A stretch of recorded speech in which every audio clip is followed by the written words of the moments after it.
Sivitas Akademika Universitas Gadjah Mada kembali bersuara setelah sebelumnya menjelang pemilu 2024 menjadi kampus pertama yang mendeklarasikan soal keselamatan demokrasi.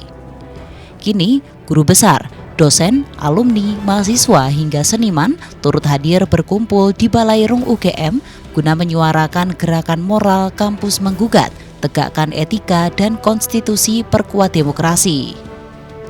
Sejumlah guru besar UGM, Wakil Rektor UGM Ari Sucito, pakar hukum ahli tata negara sekaligus penggagas film Dirty Vote Zainal Arifin Mokhtar dan Ketua BEM-KM UGM juga turut hadir.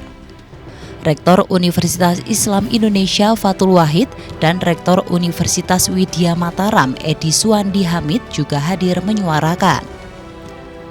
Gerakan moral yang diawali dengan orasi dari guru besar, dosen, alumni hingga ketua BEM-KM UGM ini masing-masing menyuarakan soal etika dan demokrasi yang kini berjalan tidak sesuai pada jalurnya. Kecurangan yang demikian sistematis di negeri ini. Tadi kita menyanyikan juga di dalam Pancasila, Gadjah Mada sebagai universitas nasional, atas Pancasila, kita bertanggung jawab dengan kondisi negeri yang seperti ini. 31 Desember 2023 saya berdiri sini membacakan petisi untuk mengingatkan para petinggi ini untuk berjalan pada relnya. Namun sayangnya peringatan ini hanya dipahami sebagai hak demokrasi kami. Tidak dimengerti isinya, tidak dilakukan apa yang menjadi peringatan kami. Gerakan moral tersebut juga menyoroti demokrasi yang kian melemah serta dikebiri.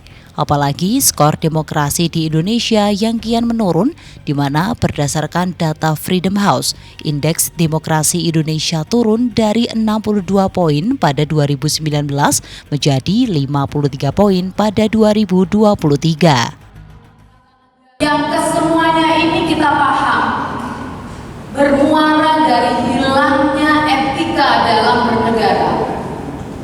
Sama seperti tadi Bu Amalia mengatakan, ketika di kelas sebagai pengajar etika, pertanyaan yang paling mendasar adalah, adakah contoh etika di Indonesia? Sehingga Sivitas Akademika UGM bersama masyarakat sipil, alumni, serta seniman menjadi penggagas utama dalam melawan dan pembawa perubahan, serta mengembalikan etika dan konstitusi yang terkoyak selama 5 tahun terakhir.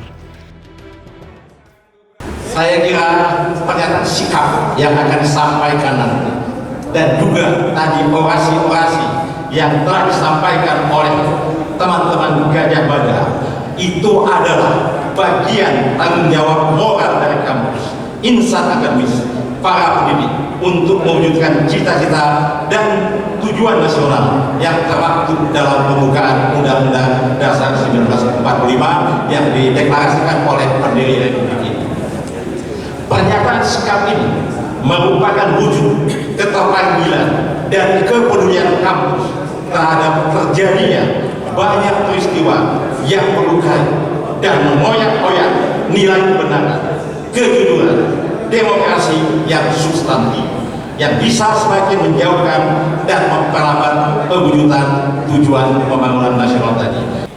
Sivitas Akademika Universitas Gadjah Mada melalui gerakan kampus menggugat mengundang para sivitas akademika dan alumni di tiap universitas dan elemen masyarakat sipil untuk mengembalikan etika dan konstitusi yang terkoyak selama 5 tahun terakhir. Universitas adalah benteng etika dan akademisi adalah insan ilmu pengetahuan yang bertanggung jawab untuk mencerdaskan kehidupan bangsa, menjaga keadaban, bertanggung jawab untuk mencerdaskan kehidupan bangsa, menjaga keadaban, dan mewujudkan keadilan serta kesejahteraan. Usai orasi, gerakan moral kampus menggugat dilanjutkan dengan pembacaan pernyataan sikap yang diharapkan dapat membawa perubahan ke arah yang lebih baik lagi. Di mana gerakan moral ini menyebut Indonesia akan semakin sulit mewujudkan cita-cita Indonesia Emas 2045, malah justru Indonesia cemas. Dari Sleman, Daerah Istimewa Yogyakarta, Tim Liputan, ADI TV.